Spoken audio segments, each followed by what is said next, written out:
Does Microsoft have the edge over Chrome? How important is App Store optimization? And is growth the most important thing that Twitter should be focusing on? This week's Inorganic. Live from London on thisweekinorganic.com. Broadcasting live from London, you're watching This Week in Organic, the weekly show that debates the ramifications of the latest SEO and content marketing news. Sign up to watch the next show live at thisweekinorganic.com. Hello and welcome, I'm David Bain, and each week I'll be joined by some knowledgeable, opinionated folks to discuss the latest happenings in anything that impacts organic traffic. And as for you, dear viewer, get involved. We'd love to hear your opinion too, so just use the hashtag TWIO on Twitter, that's TWIO, and if you're watching live, your thoughts will magically appear in the chat box to your right-hand side. And a quick mention to everyone IT support who's tweeted almost TWIO-10. Great way to end the week. Thanks for the tweets and keep the tweets coming. So let's find out about today's guests, where they're from and what's caught their attention this week. So starting off with Emily. Thanks, David. I'm Emily Hill. I'm from Write My Site, which is a copywriting agency. And my attention this week has been caught by the new rollout globally of the right to be forgotten. So I'm looking forward to talking to everybody about that. And moving on to Kevin. Yes, so I'm Kevin Gibbons. I run an agency called Blue Glass. We focus on SEO and content marketing. And I'm interested in the CSS and the JavaScript warnings that Google sent out this week and just seeing if there's a bit more to it and, the reasons behind it, basically. Digging deeper into what's happening in the code behind your website there. And next up is Pete. Hello, thanks David. My name's Pete. I run an agency called Kaizen. We specialise in technical SEO and content marketing. Basically what's been taking my time recently is probably the App Store optimization news. Particularly I have a client where it is actually causing quite a challenge for them, so it's been quite interesting to see the rankings in ASO move around. Great, okay, thanks Pete. And moving on to Alex. Hi, I'm Alex Tucker. Thanks David. I work for Practice Web. We're an agency who works with accountancy firms, financial advisors and planners. And what's caught my eye this week is that Facebook in its earnings call has announced search volumes of 1.5 billion per day, as well as an average user time of 46 minutes a day on Facebook, which is really interesting. Yeah, lots of stats announced there. I had a quick look. You mentioned that just before we went on air, and I had a look to see that Google are doing roughly double that, about 3 billion a day. But it seems quite incredible that Facebook are up to 1.5 billion. But it will be interesting to discuss that and see everyone's opinion regarding whether it's the same type of search and whether or not Facebook perhaps is going to be a serious competitor to Google moving forward. So lots to talk about there. But first topic, with the launch of Windows 10, Microsoft are putting Internet Explorer to sleep. Who uses Internet Explorer more anyway? So might Microsoft's Edge be a significant challenger to Chrome in the future? Perhaps in time that Edge browser might drive more Bing searches. Emily, are you planning on moving to the Edge at any point in the future? Me first again. I think probably not, and I think I'm probably not alone in that. I think the problem that Microsoft are going to have is that however awesome the new Edge browser is, and let's give it the benefit of the doubt and say it's the best browser in the world, maybe, even if it is, how are they going to tempt people away from Chrome? Because Chrome's sort of locked into that whole sort of Google ecosystem. So if you're into Android and Google and Gmail and Google Play and all that stuff, there's no real reason for you to shift over to Edge. And at the moment, I think Chrome's sort of driving about, 60% of most web traffic, and Internet Explorer is languishing at about 7 or 8%. So it's going to have to work pretty hard to increase that to any sort of significant degree, I think. Okay. Sorry, I was trying to do ladies first, but maybe it's ladies in the hot spots. That's quite all right. That's not the right thing to do. I saw Alex nodding away a little bit there. Alex, are you thinking that this might be a browser that could challenge the dominance of Chrome? Well, I spoke to a member of our IT team. I haven't had my hands on on Windows 10 or the browser yet, but they have. And they've said that the browser itself is quite a good experience, and it's quite similar to Chrome in a lot of ways, but I agree that it's going to be quite hard to tempt people away. One of the things they did mention, though, is that there's an internet search bar built into Windows 10's into the start menu for Windows 10, which does use Bing. So maybe not the browser, but that could be a kind of subtle way of increasing Bing's share of search through the back door, really. It'll be very interesting to see how it goes. I'm sure it won't happen quickly overnight, but if you look at browser trends over the years, Internet Explorer was massively dominant 5-10 years ago. You had Firefox coming along, and they were #1 for quite a while, but their market shares shrunk quite significantly. And for a while, looking at the very top of Firefox's dominance, it was hard to imagine Chrome actually overtaking that, but they have done so. Perhaps the Edge, I don't know if to call it Edge or the Edge, it's an interesting name, but what about Kevin? What are your thoughts on this one? It's an interesting one, because I remember almost days of when it's MSN Messenger trying to get you to automatically install IE and everything else, and I almost feel like in some ways Microsoft and IE in particular has had its day, but at the same time I'm thinking that from a marketing technical mindset where I would use Chrome because I think it's a lot better, but the general population and the people who are perhaps using Windows machines, there's a chance they would do it, but I also think the people that will be using it are probably the people who were using IE before anyway, so I wouldn't expect to see a major shift in market share, but like you say, you never know, because IE was easily market leader, Firefox did incredibly well, and now Chrome's come along, so I don't think anyone is kind of indestructible at all, but I think Chrome is in a much stronger position to defend their market share than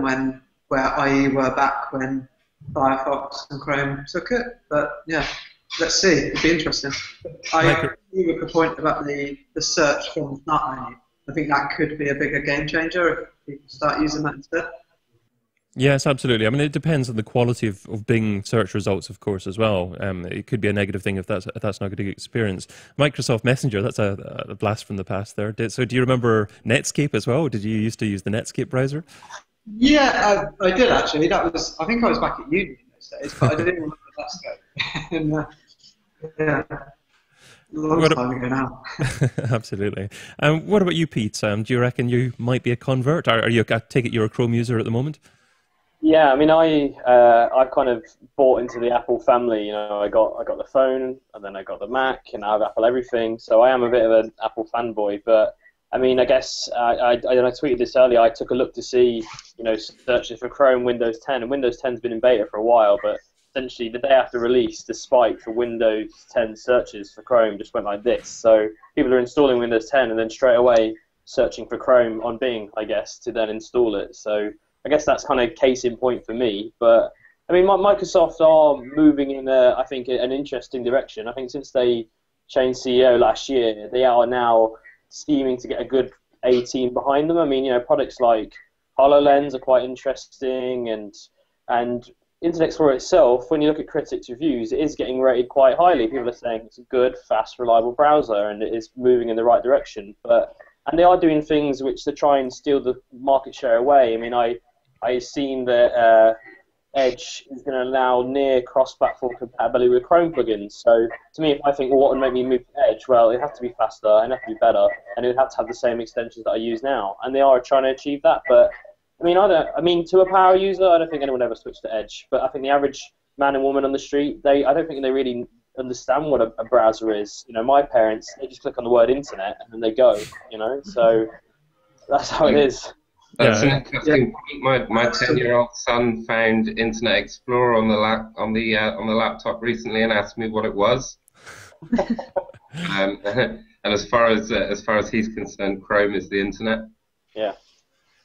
Alex, also in relation to this, you were pointing out earlier on that Facebook announced yesterday that its earnings call that it's now seeing 1.5 billion searches per day, so about 50% the level that Google sees. Do you think that Facebook search is potentially a real competitor to Google search in the future?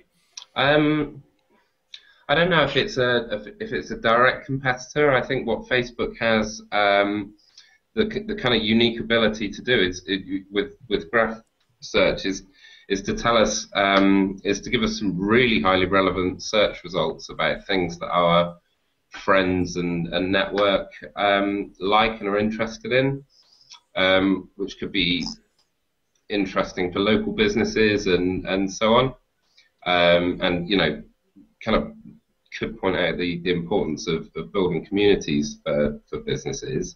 I think there's a kind of a fine balance for users between the convenience of that kind of highly relevant search experience and how much people are prepared to sacrifice in terms of privacy.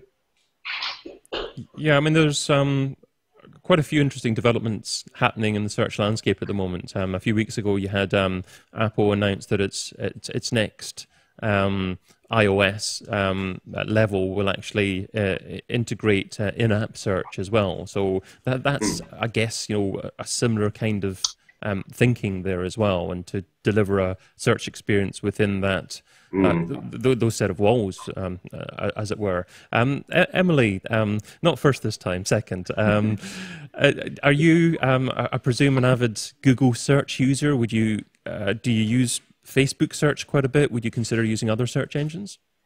I'd certainly consider using other search engines. I do use Google primarily, but it's by no means perfect or ubiquitous. I think the thing with Facebook, though, is I'd be interested to know how many of those 1.5 billion searches are just for people's names, because I use the Facebook search tool as a proxy for going to my friend list and picking somebody out, because I don't like the way that the algorithm serves me up content. It's I have to sort of go to the search thing and find a person that I want to sort of contact or see what they're up to.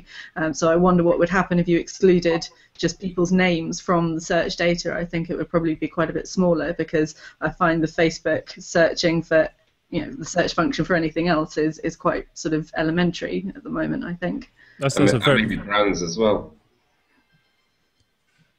Yeah, very good point there. So, Alex, what were you saying again there? I agree with I kind of wondered myself what kind of percentage of that search is for friends' names, but also brands as well, which is it could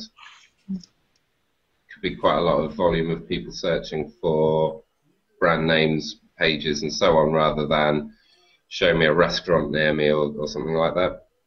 Yeah, I mean, on the face of it, 1.5 billion sounds a lot, and 50% of Google sounds an incredible amount. But that's an incredibly important point. Yeah, what's the quality of the searches? Because Facebook have made announcements like this before, in that they're saying that they're competing with YouTube with regards to video, but YouTube are saying that the quality of those views on Facebook aren't that high, because there's autoplay going on there as well, and people might not actually even be listening to those videos while they're playing there as well. Kevin, can you see Facebook search being a serious player in the future? I think it depends on the intent behind it. I think if you want to buy a product, or you want the best information about a given topic, the first port of call is pretty much always Google. Just because you trust the results, you know what you're going to get. And I agree that the majority of searches on Facebook are probably more navigational, in the sense that you want to find a brand page, a person, those type of things. And I think the interesting part is the personalization. So similar to what Alex was saying, if you want to find something where you're not quite sure if you want to buy a product, maybe you're at the consideration phase of the buying cycle, that's where you seek information for your friends. And I remember, this is going back to one of the first presentations I did, which I think was probably about 6 years ago now, but there was a study which was around the psychology of how people buy online, and it looked at basically if people, I think it's something like 40% of people trusted search results, 90% of people trusted their friends, and 80% or 75% trusted third-party recommendations, which basically meant that 75% of people will trust people that they don't even know. And I think that's where Facebook can be really powerful, because as soon as you can see that someone's had that experience, they've left a review, similar to TripAdvisor if you're looking for a hotel, then that helps to make purchasing decisions. And I think if Facebook can get to that point where actually the searches that are coming out of their system, whether that's desktop or mobile, start to drive revenue, then it becomes really important to marketers. If it's they're searching for people, it's not so much. But if it's for brands, then that's significant as well, because obviously it's really powerful for that brand. But I don't really see a Facebook strategy in the sense of this is your main target keyword like it is with Google, because that's what's going to drive you revenue if no one's ever heard of you. It's more your additional presence around what you have within your own website, so your own Facebook community, and the more you can build that up, the better, obviously. So I think, to answer your question, no, I'm not sure I see it as a direct competitor to Google, but in terms of market share and usage, it's clearly a massive competitor to Google. Pete, do you think that Google should be concerned that Facebook are seeing so many searches within their apps, within their website, or is it by and large a different type of product service experience that Google are offering? I mean, I think Google may have been slightly concerned when Facebook announced graph search a few years ago. I mean, there's a big hoo-ha about Facebook bringing out this very personalized search where it could show you, oh, show me people in London who know these two friends of mine. I mean, that to me seemed like an interesting, useful search engine, but they've quietly killed that off. I mean, you can't access Facebook graph search now. It was only ever really properly rolled out to the US anyway. So no, I don't see why they would be concerned. I mean, Facebook for me, it serves a lot of useful recommendations and content and things that are going on. You know, I think, you know, Facebook could be a competitor to something like Google now, you know, like queryless search, because they have the bank of data to serve answers before you even know what you want. You know, they know where you are, they know what you like, they know where you've been, they know what you've watched. So that to me is much more powerful, and they're already achieving that pretty well through Facebook ads. So, you know, I thought it was quite odd that they made that statement, the amount of searches people make. I mean, because I don't know. I mean, but I only ever use a search query to add people who I haven't already added. It's not something I think people would ever think, oh, I want a pizza, and I'm going to search pizza on Facebook. I just don't get it, personally. Well, one thing that Google have also done recently is they've contested France's order to apply the right to be forgotten ruling on a global basis. But is applying right to be forgotten on an individual basis around the world realistic and fair? So shall we go back to Alex for this one? Alex, what are your thoughts on this one? Yeah, tricky. I mean, I guess the concern here is is it going to work out better for people with lots of money and resources who are likely to have done something big and wrong to kind of buy their way out of internet shame, whereas, you know, people who are maybe more vulnerable and don't have good access to the such good access to the legal system, less able to access the right to be forgotten. So I think it's quite a kind of tricky subject. It's not. I'm not overly familiar with the kind of legalities of it. I mean, what's basically happened is that France has obviously led this right to be forgotten legislation within the European Union, and it's been passed within there. But Google is arguing that it needs to apply these rules within the geography of the European Union. But France is saying that it wants right to be forgotten to be applied to its citizens, no matter where they are around the world. So if a French citizen is in the United States, then they would have to see the results that were right for this particular citizen. So obviously it's very difficult to implement, but if it was possible to implement, then, you know, is it right to implement that? It's so difficult with the globalization of things to start to apply regional laws to the internet now. I'm not sure if that's sustainable for the future. Yeah, I mean, on the one hand, as far as the legal system's concerned, I guess you're kind of trying to apply a local law globally, which is really difficult anyway. But then the internet is a global communication network, so kind of what's the point in applying the right to be forgotten locally if it's not applied globally? It's really quite tricky. Emily, you do a lot of writing for the web. Would you be concerned if a piece that you'd written wasn't available to certain people or in certain countries? I mean, I don't think we write anything controversial enough to fall under the legislation, quite honestly. I wasn't insinuating that you might do that. It would be fun if we did, but no, most of it's fairly straight-laced.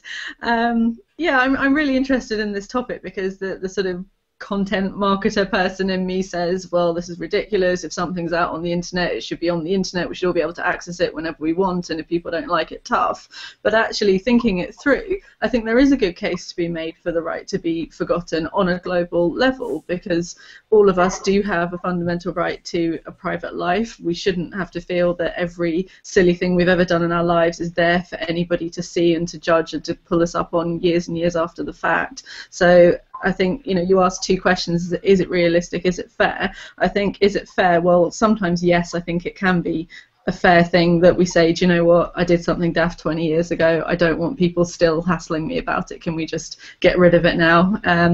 Is it realistic? Probably not, because how do you draw that line between something that's silly or something that actually is quite serious and does have relevance, particularly for sort of public figures? Is a public right to know some information about some people, not about others? I think it's a very difficult thing to put into practice, but I think the principle is probably a reasonable one. So, Kevin, is it right that certain content is only blocked to certain individuals around the world, or is that not something that is likely to work long term? I think, yeah, if you look at it from an individual basis, you'd probably like to see that if you're using right to be forgotten, that means it's nowhere on the internet. That's kind of what people's perception is, but obviously the legal side of rolling it out globally is not quite as easy as that. So I think it has to be per country for those legal reasons, but in order for it to work in the way that it was intended, it probably should be a global shift. It would make sense to me, but yeah, it's an interesting one, and it almost puts Google in a position where they're becoming the judge on what should be allowed and not allowed, and it's almost no longer an algorithm. It's them trying to understand if these requests are valid, and I don't know. It's an interesting position for Google to be in. I'm not very happy at all, to be honest. From an algorithm to an arbitrator. Yeah, and what about yourself, Pete? What are your thoughts on this one? I mean, the ruling is the ruling, and I took a look, and there's been over 250,000 requests to take down results. So there's been 250,000 right to be forgotten requests. Real reason for you to shift over to Edge, and at the moment, I think Chrome's sort of driving about. Politician seen a bad story about him, where someone had put up a petition trying to get him out of office, and Google decided to not remove that, which is kind of fair enough. And then on the opposite side, there was someone who was convicted, but 5 years later they had appeal, and the conviction was quashed. So Google did delete that. So you got it on both sides, but Google is using a bit of a loophole, really, because it isn't the right to be forgotten at all. If I was a UK journalist and I wanted to write up on a certain person, all I'd have to do is to go to google.com and type that same person names in, and I'd get the same results with the dirt back. So they're only excluding it from UK or Europe results, and all the information is still available on google.com. So nothing's being forgotten at all. It's just being slightly hidden. But anyone who wants to dig the dirt, they'll know where to find it. So back in 2014, October 2014, Google updated their webmaster guidelines to say that blocking CSS or JavaScript files may have a negative impact on indexing and search rankings. Sending out warning messages now seems to make that more significant, really. So what are Google trying to do here? Are they just trying to better understand the positioning and prominence of page content? Who was it that said that this particular topic was of particular interest to them again? That's me. What are your thoughts on this one, Kevin? It's interesting because obviously Google wants to, in some ways, know it all, but they want to have as much information as they can about any web page. And I think one thing, I went to MozCon, that was kind of 2 or 3 weeks ago, and it's interesting because it's looking at kind of more the future of search and where Google are heading, not just where they are now. And looking ahead, and obviously some of this is working now, but it's more early phases. They're trying to make sure that everything is all about user experience, and that means that in knowing everything about the CSS and JavaScript, they can more accurately understand what's happening on that web page. They can make sure that they understand where everything's positioned for a starting point. But also, from their point of view, it's almost taking it further. The more they know about how users are likely to engage with that page, the better, because they can understand the intent behind it, which relates to which search results to serve. I've started to notice, quite interestingly, things like they've started to put, if you ask a question into Google, they've had a drop-down. Has anyone else seen this? A drop-down of questions that appear underneath. I only noticed it for the first time this week. And that leads you to a selection of choices. I'll tweet it after this, because I'm not sure I've seen anyone else share that before. It looked quite interesting. Yeah, no, it sounds interesting. I haven't seen that. But no, it's just interesting because they're trying to, with the whole user experience approach, obviously make it about how people engage with that page. And if you bounce back out of the website after seeing a page which looks like it's well optimized, that's not a good user experience. So the more they can read into the design and the reaction that people are likely to have, alongside the stats that they have, obviously from Chrome, from their point of view, if you bounce back out of a query very quickly, that's not a good user experience. So yeah, I don't know, it's more, the more data they have from more angles, the better decisions they can make. So I can see why they're trying to do that, and it's a bit like the mobile update, where perhaps it hasn't been rolled out and used as heavily as it will be in the future, but they can start collecting data and forcing people into the behavior that they think good websites should look like, then that's giving people a push in the right direction, I guess, right now. Yeah, you can kind of understand it because with CSS and JavaScript, you can make some significant manipulations to how a page looks. It used to be in the past that you could just do simple things like use certain heading numbers or perhaps bring in different inline styles, but you'd see everything within the source code. But now you've got more and more elements that impact how a page looks that happens off the page directly. So if Google isn't aware of that, then perhaps a piece of content that's prominent in the source code, because of styling for whatever reason, looks really small and is quite low down within the main body content. It's getting much smarter at it. We've had a client that used tabs within their page, so it's a good way for them to have all of their content on one single URL. And from their perspective, it's a good user experience because it's, rather than dumping all of the content onto one page, it's easy for them to click through but without having to reload the page.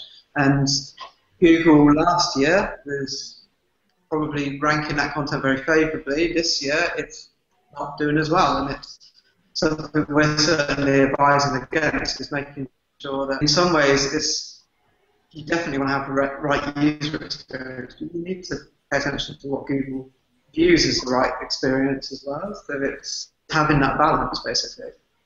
Okay, and Alex, I saw you nodding away to part of that. Which part of that did you agree with? Yeah, I really agree that I think Google's kind of trying to be quite smart about experiencing a website as a user would, which means they need to understand the CSS and JavaScript and everything else that goes into a page and a site, and I kind of wonder why you would hide it as well. But yeah, I completely agree with Kevin that Google's just very focused on delivering relevance and good user experience to users. Yeah, no, that's right. I mean, it's likely to be spammers, people that are trying to deliver a different version of a web page to users and search engines that should be most concerned about this kind of thing. Emily, what are your thoughts on this? I mean, do you focus on producing written content for a web page without being involved within the styling and code behind that, or do you have influence regarding the code as well? I'm certainly no coder, but I do try and talk to people who do know about code and do know about design, because you have to try and marry up the copy with the visual look. It wouldn't make any sense to separate the two completely, so you have to understand its context. I'm not sure I can really add to what Alex and Kevin have said about it. Actually, I think they've covered it extremely well. I mean, ever since the Hummingbird update a couple of years ago, Google's been crystal clear that its key interest is in understanding how users experience websites and their content and their design and how engaged they are with what we're providing to them. So it seems like a perfectly logical step in that progression. Absolutely, and Pete, I presume that this is something that you would agree with as well. That Google was probably trying to do the right things, see things more from a user perspective, and that the only people that should be concerned about this are people that are trying to manipulate Google's results. Yeah, yes and no. I mean, this certainly is the point that people do use JavaScript to do like show hide, like show a paragraph, click more, and you show more. But I guess I used to recommend sometimes to block JavaScript and CSS to clients because of spider traps. You know, if you get large e-commerce websites with 50,000 URLs, you know, we've seen this just recently. We had a new client, silly for whatever reason, they were referring 50 different CSS style sheets, which can cause a lot of extra weight. And back until recently, in the past year or so, Google didn't actually have the ability to render CSS and JavaScript, so they didn't see web pages as a human, they just seen the HTML code. Whereas now, and you can test this yourself within the Webmaster Search Console, you can actually now see the pages as Google sees them, where it shows its full render. So I guess it's kind of gone the other way. It used to be, in my mind, a good thing to look to block some of those resources because it would result in Google indexing your site better. But there are certainly cases now, and especially as more people use things like JavaScript to code more interactive experiences, where unless Google has access to that code, then they can't see all the source code that's on that site. So yeah, it is about matching user experience, but to my opinion, there was a time where possibly looking to block CSS or JavaScript was not a bad idea, you know. And do you think that we'll ever go back to a stage where it's actually better having all styling elements in JavaScript within the same page because speed happens fairly quickly? Or do you think it's always going to be the case where things like CSS are on another page and having to be accessed from that page? I mean, I think they'll always be better as external resources. As if you have a library and download it once, that's cached within your browser, and then the browser interface can refer to that again and again. And particularly with introduction of things like HTTP2, where the way the internet over the next few years will work is that a browser will grab everything at once, whereas at the moment, if you want to go on a web page, it works a bit like, you know, slowly ordering a pizza. You have to say, I would like pepperoni, I would like pineapple. Whereas the way the internet is going is it's going to grab everything at once. So I think external files are going to be even more important. Okay, well, coming up, we're going to be talking about how important App Store optimization is, whether or not Twitter should have more important things than growth to focus on, and also whether we're moving to a multi-device world or a mobile-first world. But first of all, just to say, Practice Web, thank you for tweeting. So that's Alex's firm there. So they're tweeting about a couple of things there as well. I think the like to comment by Emily. So I presume, Alex, that you're not tweeting live there by yourself. So not me, no. Thanks, Owen. So good stuff there. So if you're on live at the moment, then give us a tweet, use the hashtag TWIO. It would always be good to hear from you, and I will try and give you a shout out. But moving on to the next topic, which is according to TechCrunch, Apple have updated their App Store ranking algorithm. Apparently the Facebook app moved from number 2 for the phrase social networking down to number 7. So several apps saw a sudden drop starting on the 17th of July. And then a bit of recovery. So how important is App Store optimization? Alex, have you been involved in App Store optimization in the past at all? No, we don't really do that much work with mobile apps. I mean, I suspect if you're Facebook, are you too worried about a drop from 2 to 7? Maybe not. But in more competitive markets where there's sort of less domination of a small number of brands, so fitness apps, for example, or productivity apps. If you're Strava or MapMyFitness or something like that, then a drop of a few places is likely to make a bigger difference. I also kind of wonder if the algorithm's time bound in some way. I mean, it's not something that I'm really experienced with, but are we seeing the most popular downloads right now, or are we seeing the most popular downloads of all time, or what? I'm not really sure. It's interesting. I mean, I've had an app that ranks fairly well for digital marketing, and I didn't find it too difficult to do that. Obviously, a lot easier than it would be to rank #1 in Google for that term, for instance. And I've also got a couple of podcasts published within the app, within the iTunes. But it's a similar kind of thing. You'd think that Apple's algorithm for considering podcasts would be fairly similar to considering apps. And I've got one podcast that is about 4 years old, and I haven't updated it that much, but it consistently ranks very highly for a competitive term. So obviously there's a bit of the age of the app, I reckon, in there as well. There's things like ratings and reviews. But as a whole, surely the algorithm that considers where an app should be ranked is a little bit more simplistic than something like Google. Emily, is App Store optimization anything that you've looked at all?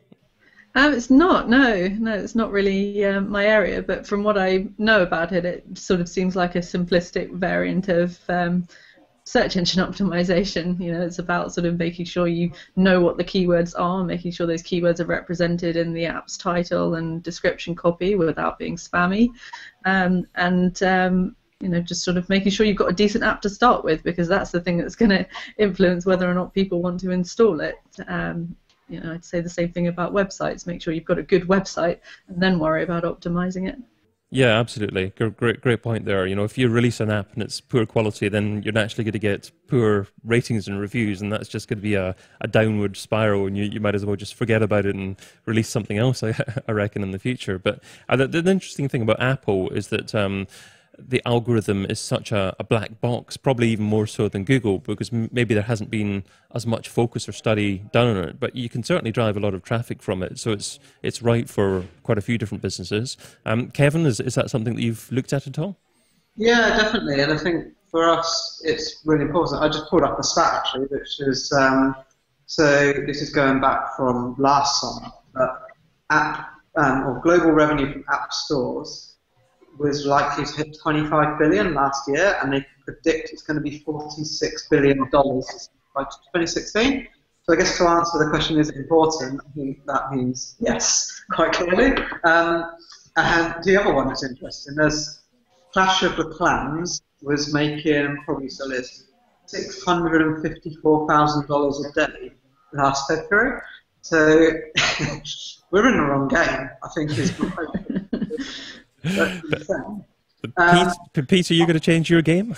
Yeah, I mean, I know that we had to do an infographic recently on in-app transactions, and Candy Crush generated 1.2 billion in revenue from people buying add-ons to skip levels. So yeah, it definitely is an important industry. But I think the reason Apple have changed it is because actually the algorithm was a bit like Google in the late 90s. It was quite actually simplistic. I mean, it is essentially a case of you identify your keywords, you pop them in the title, you pop them in the description, and then you look to encourage people to essentially download the app or leave reviews about the app, which then, is one of the main reasons why you see a lot of apps prompt you to leave a review on the App Store, because they know it's going to influence their search rankings. One thing that we've faced a challenge with recently with app optimization is the way that actually Google has changed their mobile results. If you search, so I have a client who specializes in VoIP, which is voice telephones over the internet, and if you search VoIP on a mobile device, whether it be an Android or an iOS, you will see 2 organic results, and then you'll see a block of 8 App Store download results dependent on the App Store. And of course, when you're on the desktop search, you don't see it at all. So at least from an SEO point of view, to me, it's actually posing a bit of a challenge where I'm having to update my iOS listing over here and my Google Play listing over here, so that actually improves my Google result because Google pulls from the same feeds. So that to me is what I've been finding most interesting lately, that App Store results in Google have been killing my clients' organic clicks because their app isn't in the top ones there, but organically on the desktop they rank quite well. So can you see yourself in the future advising clients to develop an app actually based on the results that you're seeing in search results? Yeah, I mean, in some ways, actually, yes, I have, because it's something I was going to mention in my talk about in SEO, but if you look at apps like the Amazon app or the Domino's app, they aren't actually apps designed using the iOS language. They're actually just iframes of the mobile site. So despite the fact you're on the Pizza Hut or Domino's app, you're just looking at the mobile site, you're just tricked into thinking it is an app. So I think businesses or brands who have a mobile-friendly site should look to introduce an app version where it just displays the mobile site. The rules of the App Store say you've got to have some feature that is coded within the Apple Swift language, but it's quite easy to get there when you look at the success Amazon, Domino's, and a lot of other bigger brands are having by just showing their mobile site as an app. Yeah, I mean it's interesting that I think it was Kevin that mentioned that App Store search is like Google was in the late 90s. Oh, sorry, it was you, Pete, wasn't it? Yeah. Yeah, I was thinking, or maybe it was kind of like Alta Vista was. It was so long ago. But it leads you to think that apps, although they're really, really popular, are so early in terms of opportunity. And if you're getting in there just now and you're really supplementing your services, your content with something valuable, then you really do have a significant opportunity to place a big footprint in the sand and actually kind of drive lots of traffic towards what you do. But it's got to be done right, and it's there's no point in reactively doing it just because you think that there's lots of traffic there. I guess this is a conversation that can be expanded and we can keep on talking about, but got a couple of other topics to talk about. So let's move on to Twitter, whose shares dropped 10%, seemingly as Jack Dorsey said that he was not satisfied with the current user growth figures. But is growth in its numbers of users the most important thing that Twitter should be focusing on? I mean, it seems to be very much so that massive companies that come out of the States, obviously big venture-backed, are targeted with achieving certain growth figures, and that's the most important thing in business. Alex, is that something that you would agree with, or do you think they should be focusing in other areas? I kind of guess it depends on what Twitter's trying to achieve, really. I mean, if they're trying to kind of establish themselves as a kind of media and advertising platform, then number of users are important, but not the most important factor necessarily. So you can't really take that in isolation. You need to think about kind of engagement and the amount of time that people spend and what they're doing, what they're engaging with while they're on Twitter. But for sure, the total number of users is important. If we're gonna, it's not something we would talk to a client about, though. If we're talking to them about having a presence on any platform, where it doesn't make sense to us as individuals or businesses to worry about the complete volume, about the total volume of users a platform has. It's kind of more about relevance. It's kind of tricky, I guess. But I just don't think it's something you'd want to look at in absolute isolation as a kind of performance indicator. No. Yeah, I mean, I think the concern for me is if they're not achieving the kind of growth figures that they're targeted with, then obviously they're going to turn sharply to monetization of the platform, and that is likely to significantly change the current user experience. Emily, are you an avid tweeter at the moment? Are you concerned that Twitter might change the way that they do things? I wouldn't say I'm concerned about it. I think all social platforms have to evolve and have to change. I think to answer your original question about, are the sort of user numbers the most important thing in business? Well, maybe in Silicon Valley, I think for most of us, the most important thing is to make money. And actually, in the same announcement, they said that their revenue was up by over 60%, which sounds pretty good to me. And they've narrowed the loss from last year, no profit yet. But I think Twitter really has to decide what it is. If it's trying to be Facebook, it's not going to succeed because it's not as easy to use as Facebook. And I see that a lot because I train companies in sort of the basics of social media, and they always find it a lot easier to get to grips with Facebook than they do to get to grips with Twitter. It just seems so much more opaque, and they don't understand what it is or how to use it or how it benefits them. So unless they're prepared to massively sort of change what we understand Twitter to be, they're not going to get over 1 billion users, I don't think. You can look at the sort of 2-year growth curve from 200 million users up. Facebook went to 600 million within 2 years. Twitter hasn't yet hit 300 million in the last 2 years. So I think what it needs to do is accept that it's hit its saturation point in terms of users, and how does it give those users a great experience, and how does it make money for the company? Kevin, you appear to be the Twitter gorilla in the room. You've got 9,575 followers at the moment, so that's a decent chunk there. Are you concerned at all that Twitter might change and you might not like it as you do now? A little bit, I guess. I would say I'm nowhere near as active on Twitter as I used to be. I kind of go in waves, I guess, these days. Not Google Wave, luckily.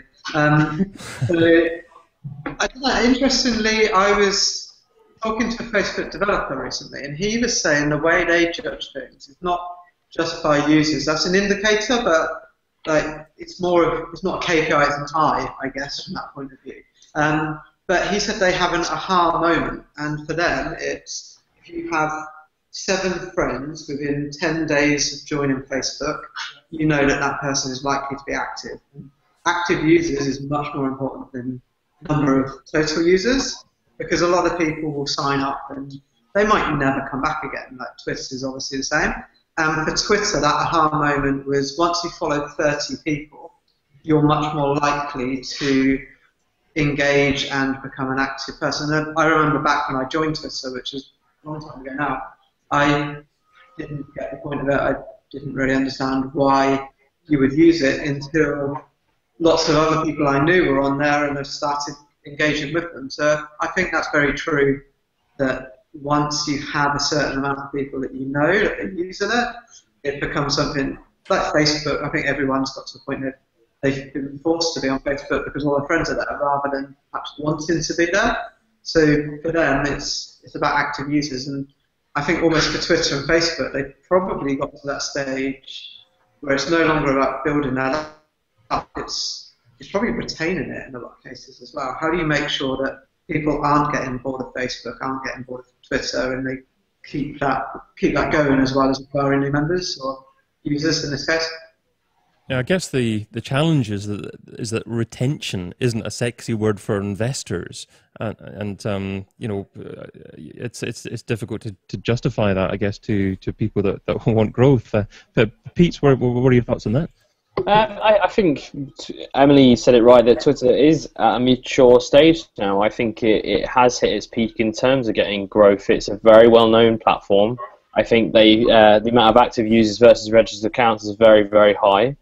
And, I think now that they are only going to achieve growth by either significantly revamping and changing the platform the same way Facebook continues to controversially do, or they go down a path of kind of acquiring whoever the next big Twitter will be in order to stop people shifting elsewhere. I mean, when I read that the other day that Jack Dorsey's on the hunt for a chief marketing officer to achieve growth, I don't think a marketing strategy is needed for Twitter. They're going to have to just focus on retaining people by making significant changes to the product. I mean, it's only recent in the past few years where they've started to introduce photo embeds and video embeds and rich media. So there is a safe thing to say that maybe Twitter moved too slow at the same time, and that's maybe why they didn't achieve the faster growth that they need.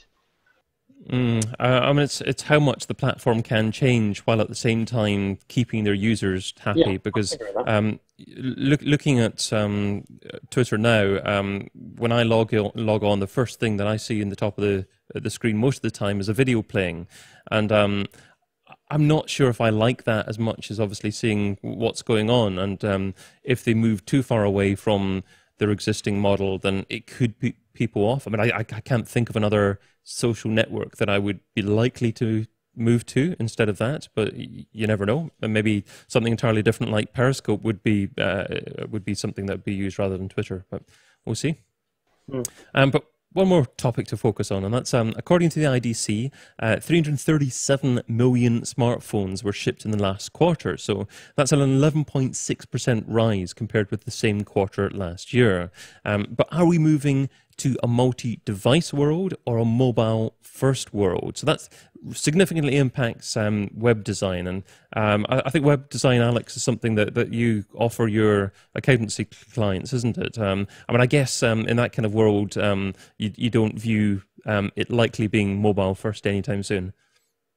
Well, you know, so we do kind of look at the world as being a multi-device place, and I've seen some research that came out of Google a while ago that suggests 90% of people use multiple devices to achieve any kind of goal, which was really interesting. For our particular clients, mobile traffic is actually not a huge percentage of their overall kind of volume, but you know, what we find is that people using mobile are typically a different kind of stage of in a different part of the kind of consideration cycle. So often our clients will find that people are searching Google for their brand and then getting to the contact page and getting straight in touch. So that's often the way our clients find mobile gets used. So it's important to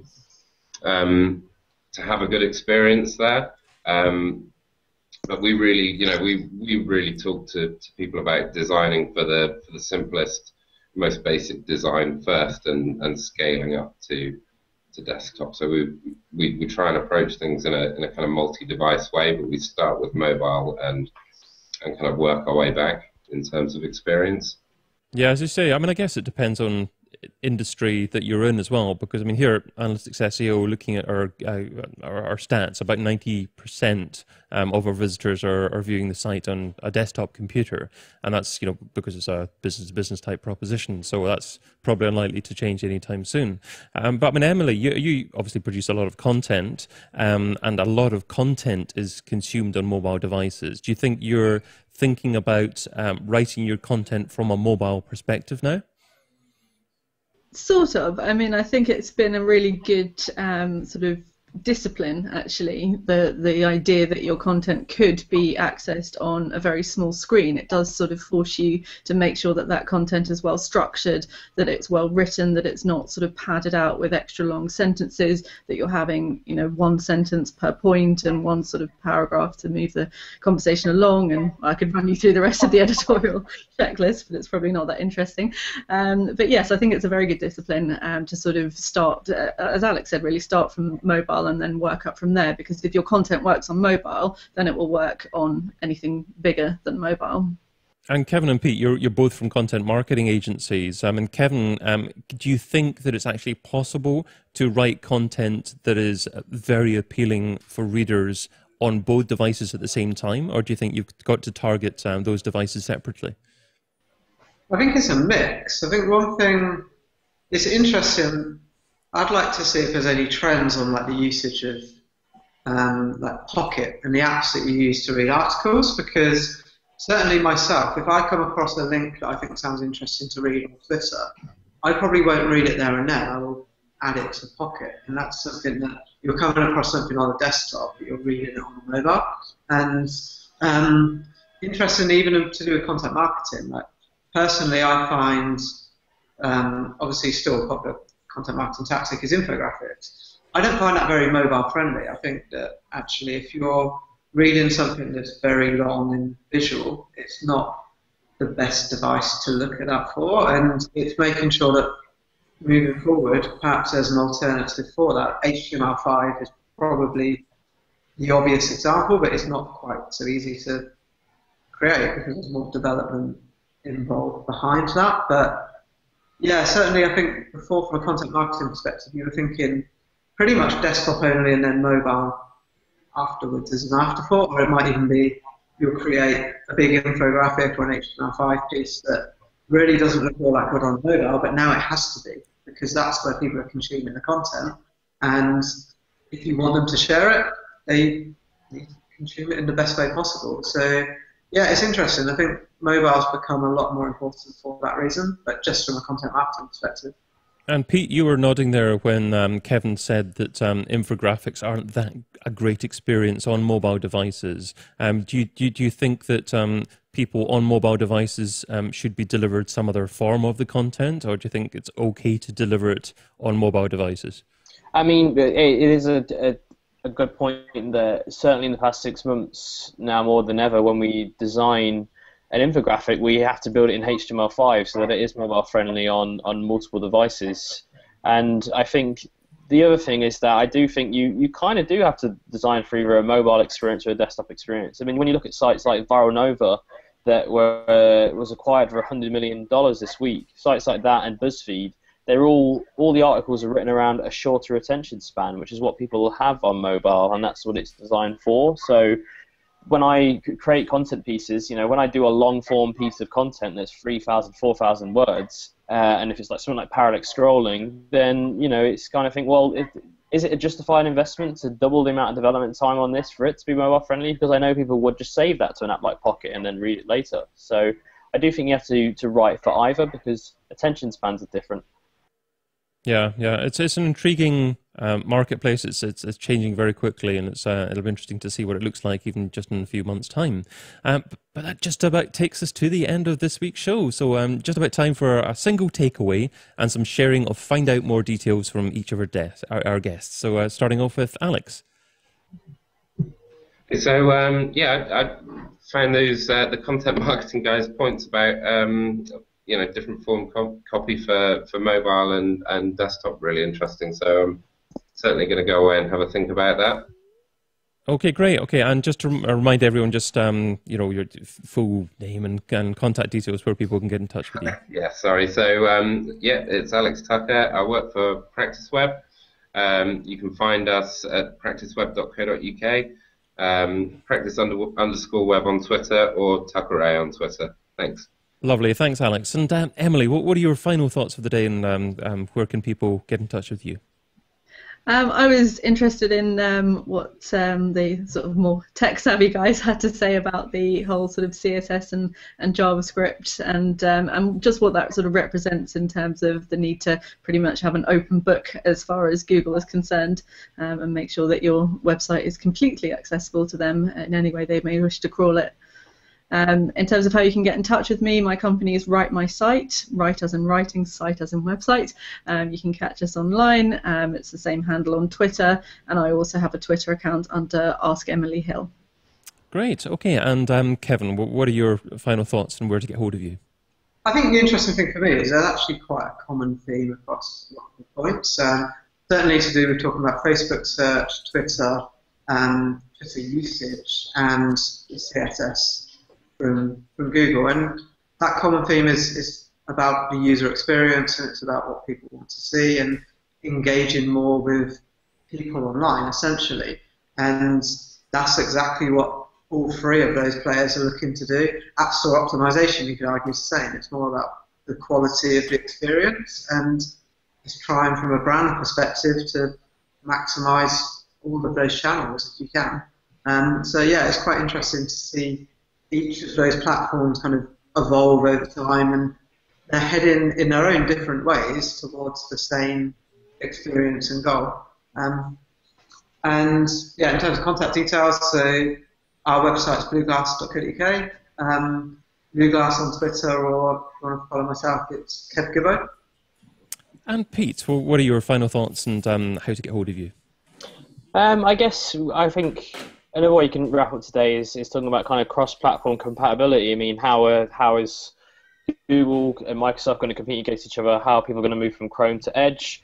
How can you ensure your GS and your JavaScript and CSS is compatible across different kinds of search engines for indexing? And then, is there value in? And I think there's a massive untapped potential in ASO. Is it worth putting your mobile website on a app to do it that way? So I think that's why I got out today. And I think ASO is a lot more businesses need to look at. My business is Kaizen Search. You can find this at kaizensearch.co.uk, and my Twitter handle is just @PeteCampbell, basically. Lovely. Thanks, Pete. And I'm David Bain, Head of Growth at analyticsseo.com, and you can also catch me interviewing online internet marketing gurus over at digitalmarketingradio.com. And if you're watching this as a recording, remember to watch the next show live. So head over to thisweekinorganic.com and sign up to watch the next show in real time. But for those of you watching live, thanks for joining us. And remember, there's also a podcast on iTunes, so go to thisweekinorganic.com/iTunes to go directly to the podcast if you want to catch any of the previous episodes. And remember to continue sharing your thoughts using the hashtag TWIO on Twitter. So it's just the 4 letters TWIO. Till next time, have a fantabulous weekend, and thank you all for joining us. Cheers, everyone. Thank you for being a part of it. Thanks all. Thanks. Thank you. Bye.